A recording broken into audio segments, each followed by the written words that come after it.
So the game we're going to do is we're going to implement the classic game Breakout. We're going to make a clone of that has been cloned probably 100 times. The advantage of doing something like that is it is a simple game. It is a well-established problem space. And the thing is, if this is your first game, pick something extraordinarily simple, and ideally pick something that already exists and just clone it. Because the problem is, chances are something you think is simple won't be, and also it won't necessarily be a well-defined problem. You'll have an idea in your head about the way it's supposed to work, but then once you start to implement it, you're actually going to be a little bit unsure about certain facets of it. So for your first game, the best thing to do is to clone something that's already there, because you know exactly how it's supposed to work, because you have a reference copy.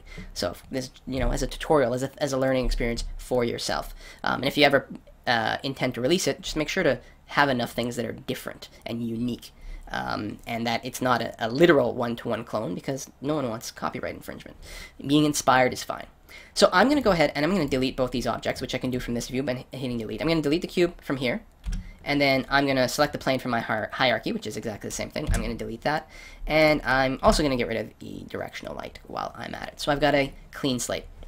So again, I'm going to implement the Breakout game, and for that, if you don't know what it is, it's a simple game where there's a set of bricks, and you have a pallet and a ball, and the ball goes up, hits a brick, destroying the brick, the ball will bounce off, come back down, and you've got to be able to move your pallet to where the ball is going to be so that you catch it, so it doesn't go off the screen at the bottom. It'll just bounce off the pallet or paddle, and then go back up, and then you're going to keep doing that and keep hitting the bricks until all the bricks are cleared, at which point you will have won the level. There will be walls on the left and the top and the right, but none on the bottom. Losing the ball down the bottom is losing a life. Very, very, very simple concept, and it's an easy thing to implement in basically any language. The big thing that we're going to do here in Unity is we are going to try to implement everything using the Unity physics engine, just to get experience with that. It's not necessarily the best way of doing it or the most efficient way of doing it necessarily, but it will teach us how to use the Unity physics engine. So I'm going to create everything. I'm just going to use basic primitive objects. For most games, you're going to want to create models in a 3D modeling program, for example 3D Studio Max or Blender of course being free, and there's dozens and dozens and dozens of options. But this game we can actually implement completely with plain old primitive objects that are included within Unity itself. So I'm going to go ahead and put a plane back in, and this is going to be the just the background of our level. That way we can color it and apply textures and do all that kind of exciting stuff. I'm going to go ahead and center this plane. And one thing to note, all the Unity primitives, the 0, 0, 0 point is in the exact center of the object. It's not in the top left or anything like that. Now, our vision here, we want to align ourselves to the front. So this is, we are looking at the front of the object, and we want to rotate things so that X and Y. Yeah, so that we are looking directly into the plane from here. So we want to rotate around the X-axis. So I'm going to do it from here so I can do it exactly by 90 degrees. So now we have a plane which is standing upright in the world.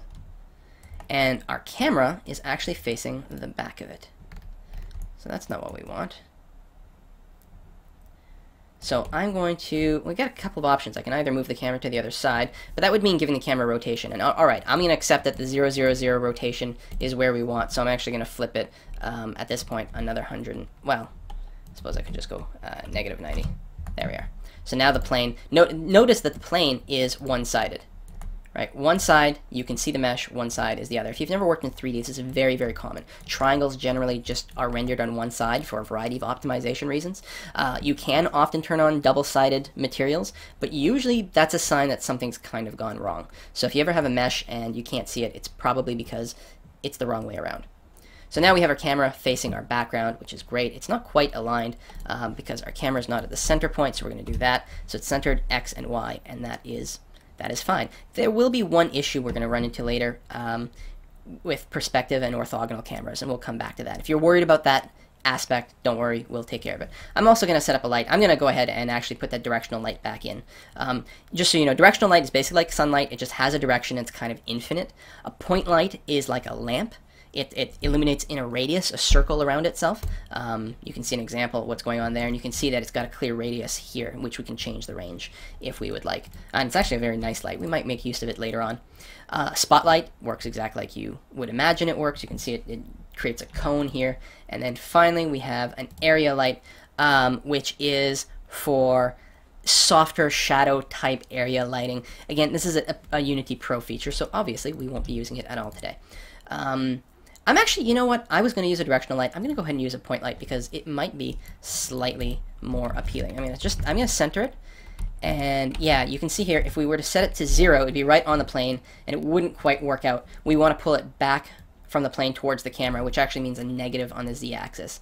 And we'll set it to, you know, I think that's nice, kind of a nice soft distance. It's directly between the camera and the plane.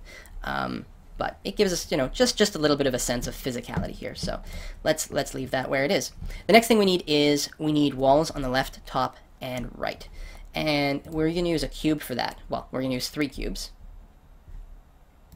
And again, this cube here, it starts off, it's a single unit cube. Let me center it here. It's a single unit cube.